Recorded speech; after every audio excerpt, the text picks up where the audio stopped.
But now he saw, however briefly but with peculiar clarity, an aerial penguin cross the street in the intersection ahead of him.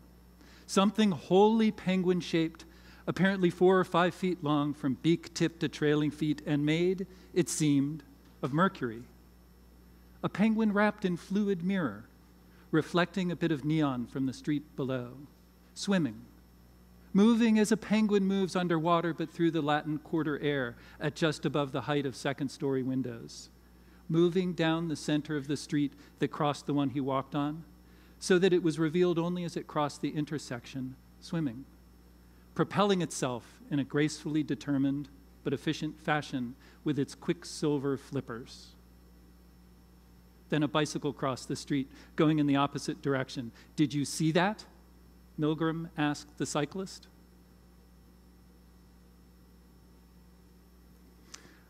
I was asked to give a talk last year at the Contemporary Art Center of Cincinnati as part of their Where Do We Go From Here speaker series. And I thought that was a really cool thing to do a speaker series on. Where do we go from here? Indeed. And I thought to do justice to that epic topic, you first had to get down and think about where here was in the first place. Where's here? My sense is that here has changed a lot recently. Here and go. Go. What's go? Go is about the future, right? And what's the future but a bunch of stuff that hasn't happened yet? Okay. The future is a collection of things that hasn't happened yet. Or is it? Hold that in working memory for the next 15 or 20 minutes. And then there's this here idea. Where is here? What is our sense of here now in the 21st century? If you grew up 32,000 years ago in Southern Europe, you might have made paintings like this. You might have made cave paintings. These paintings were made during a period of cultural and artistic continuity that lasted 25,000 years. 25,000 years of artistic and cultural continuity. 1,000 generations. 4 times the length of our current recorded history of ceaseless repeating now. I mean, imagine being 10,000 years into that and think, oh, I've got another 15,000 years of continuity ahead of me. It's breathtaking to think about that. And contrast that with Sir Ken Robinson's 2006 TED Talk. Sir Ken spoke at the summit, the apex of the TED conference, and he said, despite the unbelievable parade of genius on the TED stage over the previous 3 days, nobody in this room has the slightest idea what the future is going to look like even 5 years from now. Not a clue. And yet a child entering kindergarten that year would be retiring in the year 2067. We're educating these children for a world we have no idea what it's going to look like, really. It's a very different notion of here. When I first started doing strategy a few years ago, 10, 15 years ago, I thought it was the strategist's job to be a visionary, to be a seer with magical, mystical powers, a magic ball, who could look out over a gauzy and distant horizon and bring resolution to a faint notions, faint tremors from the future, and come back to the campfire and tell a story to my business, my museum, my organization, my government about what the future might look like so that we would know what to do today. And this really matters. It really matters. Strategy isn't just stuff that goes into 3-ring binders and sits on shelves or people sitting around conference rooms. Strategy really matters. I believe somebody very smart said, software is language that does work. It's magical. If you've ever written a line of code, you know you type the right words in the right syntax and you hit enter, and stuff happens. Magical things happen. An airplane flies, a power plant fires up, your credit card gets processed correctly. It's amazing.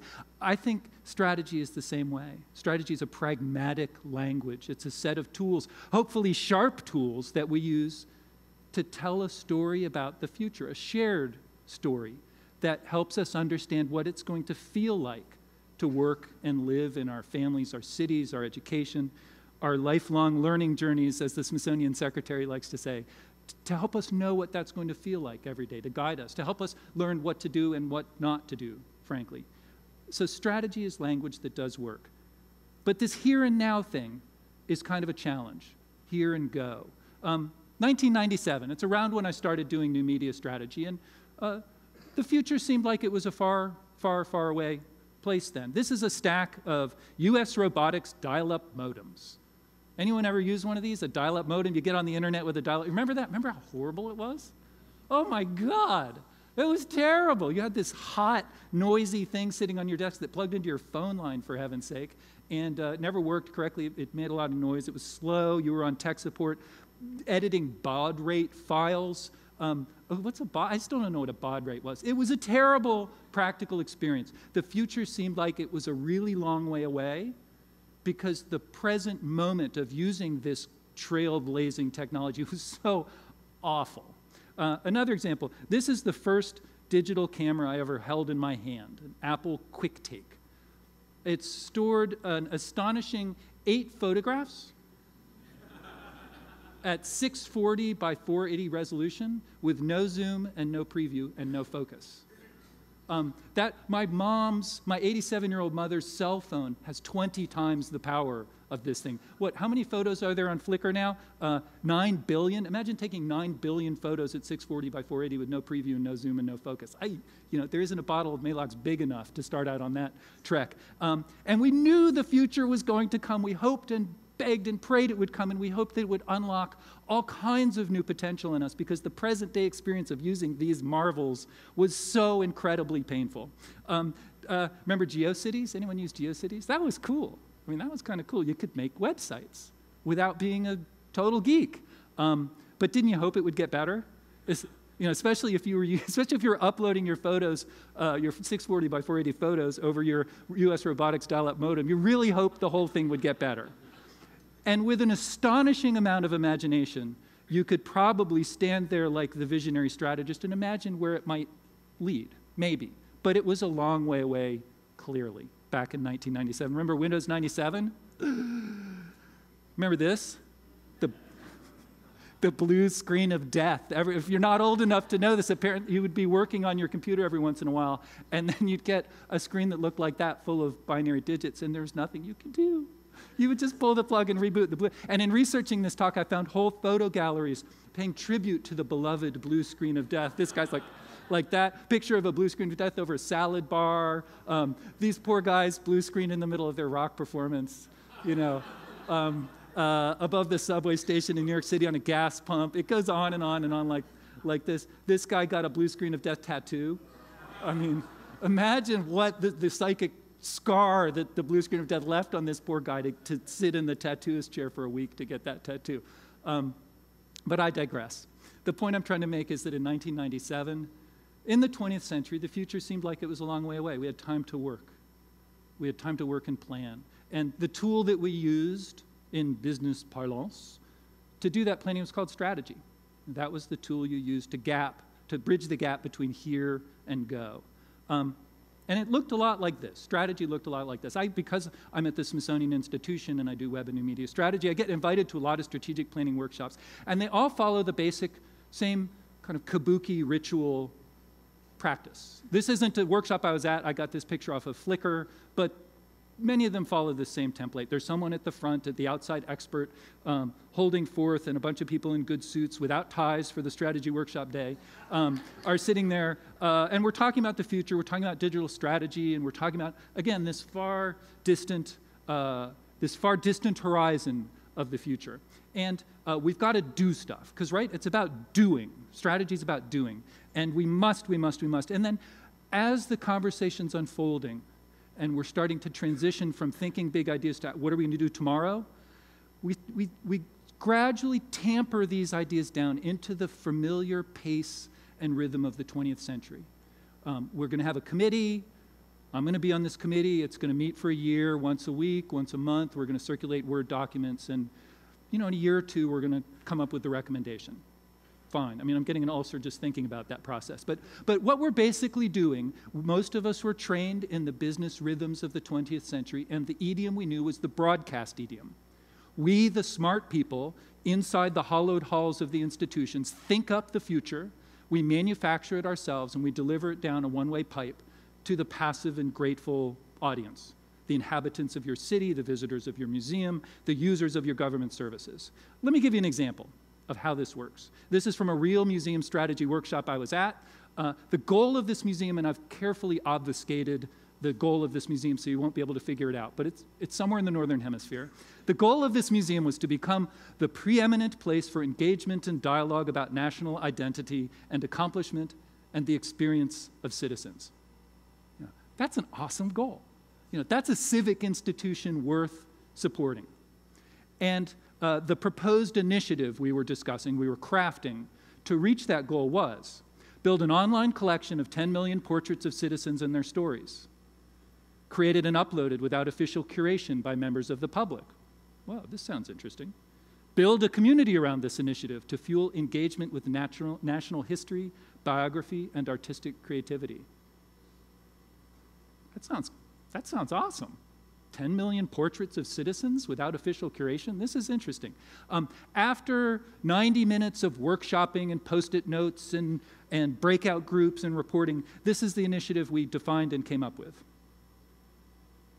Do a website about family portraits. What's happening here is our institutional reflexes, government education, any group work you can think of, we're downsampling the audacious possibilities of the present into the tools and methods of the last century. And it's driving me a little crazy.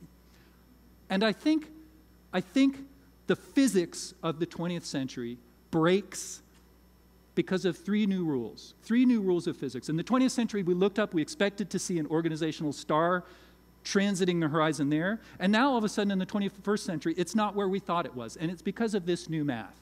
Three rules. Joy's law. Bill Joy was the co-founder of Sun Microsystems, and he famously quipped, no matter what business you're in, most of the smart people work for someone else. Chris Anderson from Wired magazine stood on a stage in front of the Smithsonian and said, pick any object from your 139 million object collection. The person in the world who knows the most about it doesn't work for you. You don't even know who they are.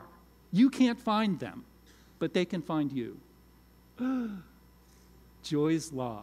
Joy's law. Where is most of the innovation going to come from in the world? Within the 6,000 person workforce of the Smithsonian or everywhere else in the world? That physics works for every organization you all work for. So Joy's law.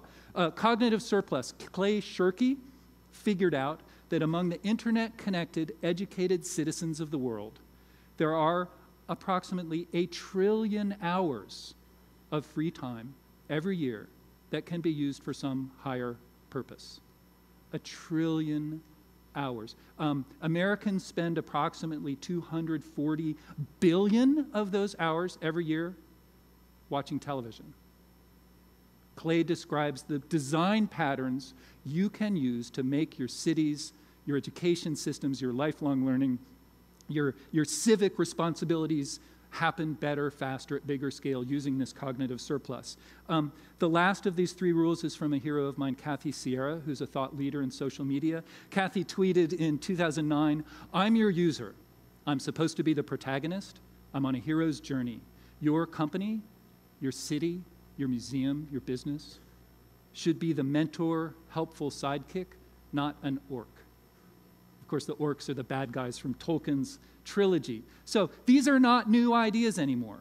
I'm not breaking any news here with these stories. We've known these for a while. Many authors wrote books about these ideas 10 years ago, which means they probably thought about the ideas 20 years ago. I'm going to pull one example out just to show you what's been there in plain view for a decade. This is from Lawrence Lessig's The Future of Ideas, published in 2002.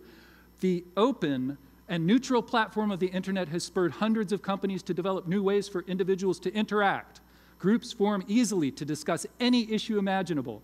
Public debate is enabled by removing perhaps the most significant cost of human interaction, synchronicity, being in the same place at the same time. I can add to your conversation tonight. You can follow it up tomorrow. And this is just the beginning, as the technology will only get better. 2002, and you can take it to the bank. And this is 4 years before Twitter was even launched and 2 years before Facebook was founded. Do you feel the gap between here and go shrinking, changing? around the time I was trying to understand these ideas, understand the new role of strategy and the astonishing potential of the tools we already have in our hands today, I found this interview with William Gibson, who's the author of the excerpt that I read at the beginning of this talk.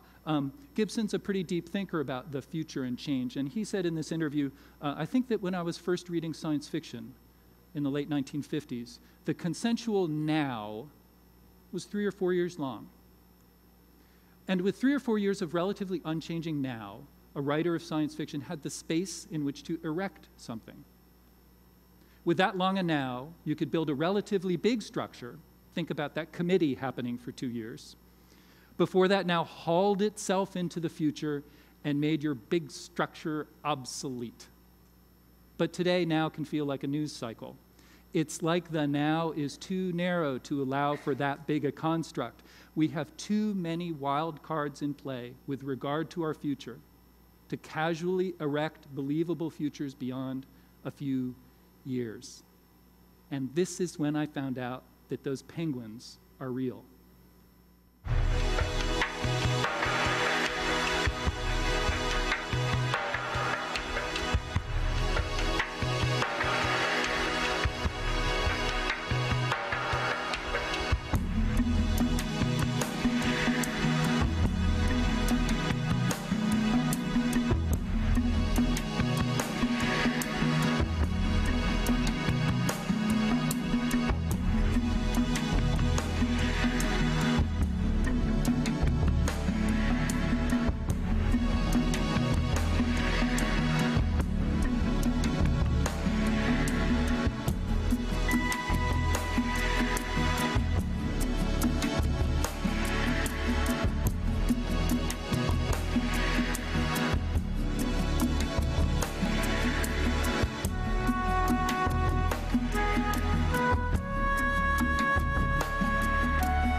I cannot think of a more poignant metaphor for this future that I thought was a science fiction future of flying robotic surveillance penguins and finding out they were real and flying now. This gap that used to be so big is now a trifle, really. If your goal is to perform difficult work in society, you have incredible tools in great abundance all around you. And the job is less to see over the gauzy, distant horizon than it is to understand what's in the palm of your hands or right in front of your face now and to seize it and to do something with it. So, if you believe that this world, well, I'm probably on this stage because of the work we've done at the Smithsonian Institution, trying to understand how to change from being a broadcaster of knowledge to being a catalyst of knowledge creation, from being the sage on the stage to being part of a network, to supporting a network, to maybe playing an extremely humble and small role in a network of people working towards big, audacious goals. And I think there are really just 4, if you believe that this is the world we're living in, the living of a present pregnant with possibilities, what do you do, okay? What do you actually do differently every day in your organization? I think there are just really 3 things, maybe 4. The first is think about yourself as an extraterrestrial space auditor. Okay, you come in from way out of town, you have no bias towards, I love this city council because they're all nice people, I love my town. No, you come in with no bias. You look at the stated goals of an institution and an organization and you compare those with activity.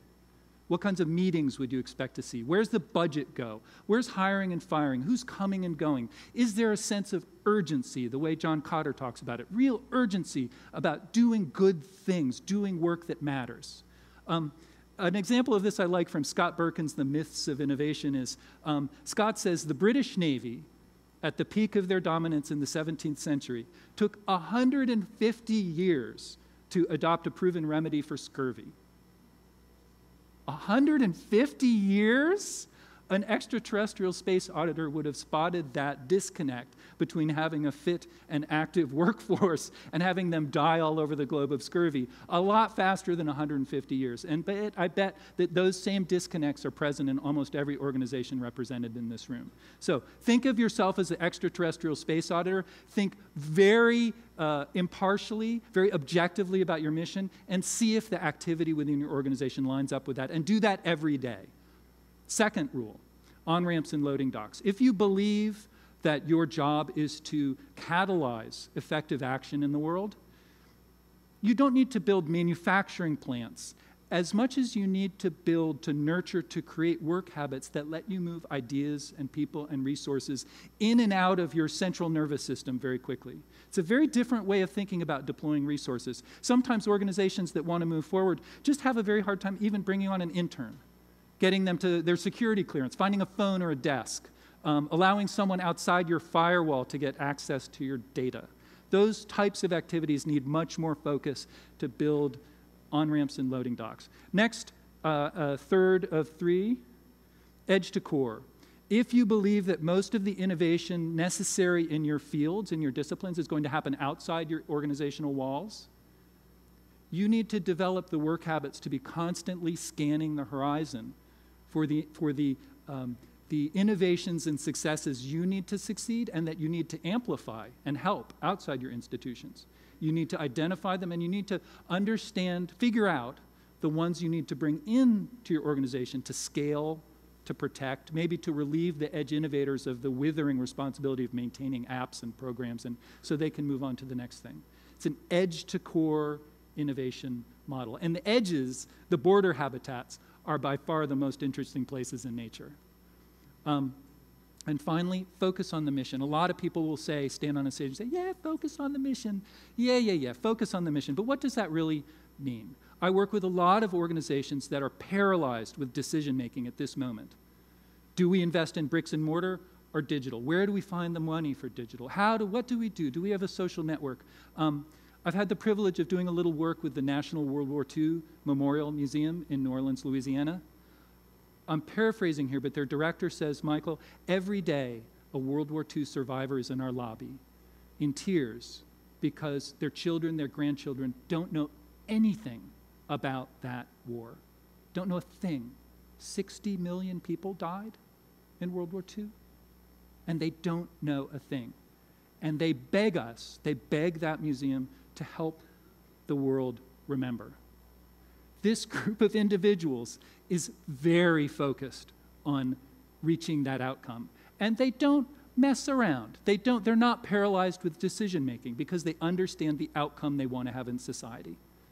I find that's the inoculant against almost all of the hubris, against almost all of the dysfunction of the 20th century, is focus on the outcomes, clarity, every day. And to close, I was very moved by this op-ed by Tom Friedman about a year ago in the New York Times, Serious in Singapore. Mr. Friedman was visiting a grade school classroom in Singapore, and he witnessed an incredible kind of CSI genetics experiment happening, sort of play acting happening in the classroom. It just blew his mind, the sophistication of the science, the level of engagement of the students. It felt like the 21st century to him, and he asked the teacher, surely you got this program from some innovative Singapore startup fund. And the teacher, the principal said, no. We know the world we're living in. We know this is important to Singapore in the future, so we just knew we had to do this in our classroom. And it's those three things together. It's that three-part mind trick that I think is key. What world are you living in? And I hope that over the last 20 minutes, I've convinced you or maybe given you a new way of thinking about this world that we're living in, where the future, a big piece of the future is broken off of the rest of the future and crashed into us. And then what role, what impact does my country, my business, my government, my household want to have in this world? And then, therefore, what should I do today? This doesn't get delegated out a year after a committee. This is what do I do today? And that third thing gets very simple if the first two are straight. Thank you.